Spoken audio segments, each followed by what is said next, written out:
আজি আছিল আমাৰ ঘৰৰ ককাৰ শ্ৰাদ্ধ। ৰাতিপুৱাতে পুৰোহিত আহি সকলোখিনি যা-যোগাৰ কৰিছে আৰু এইফালে আমাৰ আইতা আৰু বৰমাহঁতে চব্জি কটাত ব্যস্ত। মায়ে আকৌ মাছ-চাছ ধুই পুৰা ৰেডি কৰি ৰাখিছে আৰু মিকুৰ কথাটো ক'বই নালাগে। আৰু এতিয়া বৰ্তমান শ্ৰাদ্ধ চলি আছে। ইফালে ভাত কিমান দূৰ আগবাঢ়িল চাবলৈ যাওঁতে মায়ে আকৌ চাহে লৈ আহিলে। সেয়া খাই ল'লো। আৰু আমাৰ বাবুক চাওকচোন, এনি টাইম কেৱল গেমেই খেলি থাকে। আৰু এয়া হৈছে আমাৰ মৰমৰ আইতা। বহুতে কৈ থাকে নহয় আইতাক দেখুৱাব লাগে বুলি। আজি দেখুৱাই দিছোঁ দিয়ক। অৱশেষত শ্ৰাদ্ধ শেষ হ'ল আৰু এয়া কিবা নিয়ম থাকে। পুখুৰীত এনেকৈ কিবা দি দিব লাগে। মই এইবোৰ ভালকৈ নাজানো, তথাপি দেখুৱাইছোঁ আপোনালোকক। আৰু এয়া হৈছে আমাৰ জেঠীমাহঁতৰ দাদা।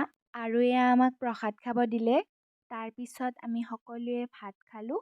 তো আজিলৈ ইমানেই। লগ পাম অন্য এটি ভিডিঅ'ত। বাই।